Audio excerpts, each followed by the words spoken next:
c'est un bâtiment ferroviaire historique, c'est un haut lieu de la mémoire réunionnaise, puisque ça abritait avant le chemin de fer réunionnais. Le petit train montant passait ici.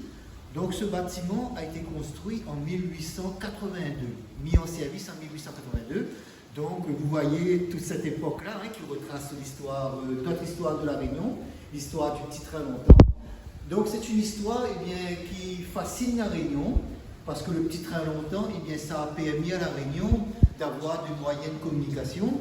Ça a permis également de relier les communes entre elles, de relier également les habitants.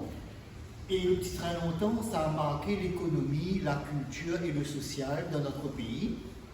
Et ça a permis surtout d'employer beaucoup de familles qui ont travaillé sur ce grand chantier.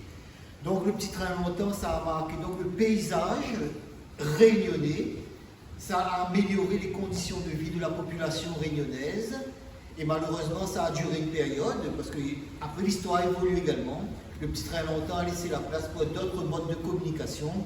Mais aujourd'hui, comme vous voyez, avec tout ce qui se passe à La Réunion, avec tous les embouteillages qui ont sur la route, on parle à nouveau de la mise en valeur d'un grand chantier ferroviaire à La Réunion pour régler les problèmes de circulation. Donc, pour l'histoire, vous êtes ici dans un grand lieu de l'histoire de La Réunion, de l'histoire de Sainte-Suzanne, qui revit, grâce à la mémoire, grâce au travail également réalisé par de nombreuses associations, des bénévoles, qui chaque jour mettent en place des actions, des projets pour faire vivre le patrimoine culturel réunionnais et bien sûr de Sainte-Suzanne et de notre territoire. Donc moi c'est Bernard Batou, je suis écrivain, militant culturel, passionné d'histoire depuis de longues années, j'habite à Sainte-Suzanne, à Bagatelle. Donc avec mes amis associatifs, on s'est regroupés et avec le soutien de la municipalité, on a décidé de réhabiliter cette gare.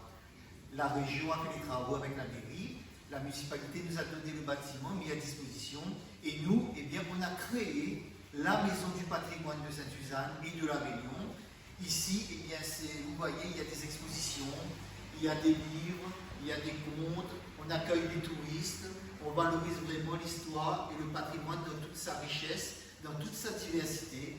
C'est un lieu qui est très prisé par la population, par les écoles également, parce qu'il est important de transmettre notre histoire à la nouvelle génération, à la génération future. Donc c'est un lieu qui vit passionnément avec des jeunes, des bénévoles surtout, qui viennent ici travailler pour la population, travailler pour l'avenir et notre histoire. À la gare de Sainte-Suzanne, c'est donc, comme je vous le dis, c'est la maison du patrimoine. Donc les gens qui arrivent ici, ils découvrent l'histoire de Sainte-Suzanne, notre bon pays, l'histoire de notre territoire, et bien sûr l'histoire de la Réunion.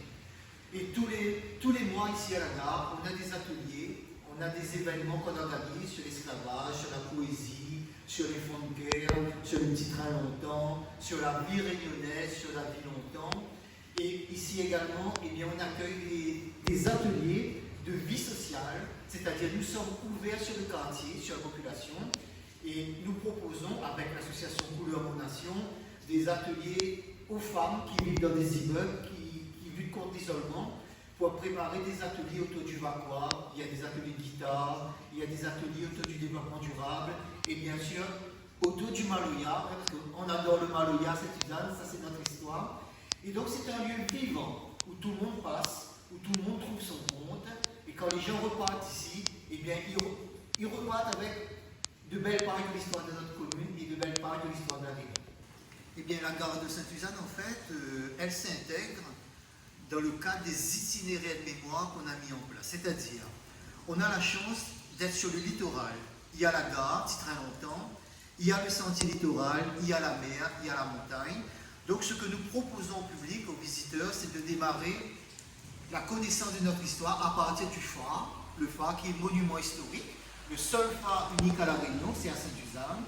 On fait découvrir après tout le sentier littoral qui est riche également en histoire, la faune, la flore, le petit train longtemps, le patrimoine culturel, matériel et immatériel. À la gare, là aussi, c'est la découverte de l'histoire dans toute sa diversité.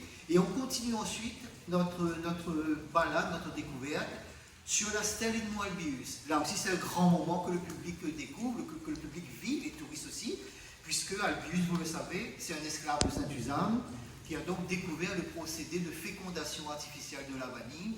Et il y a donc une stèle en mémoire d'Albius au bocage.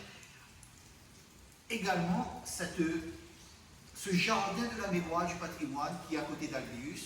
Donc, la gare, en fait, participe à la mise en tourisme de notre patrimoine culturel. Il est important de donner une autre dynamique, une autre dimension à notre politique touristique, puisque quand les Réunionnais, les touristes arrivent, eh bien, ils ont envie de découvrir la Réunion dans toute sa splendeur, dans sa profondeur.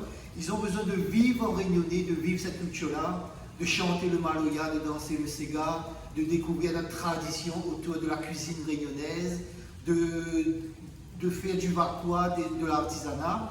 Donc c'est vraiment une façon de repenser le tourisme, puisque le tourisme c'est source de cohésion sociale, d'économie, ça permet à notre économie de vivre également.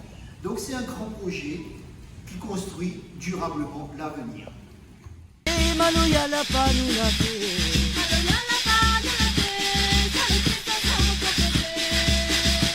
Maloya la pa nous la paix.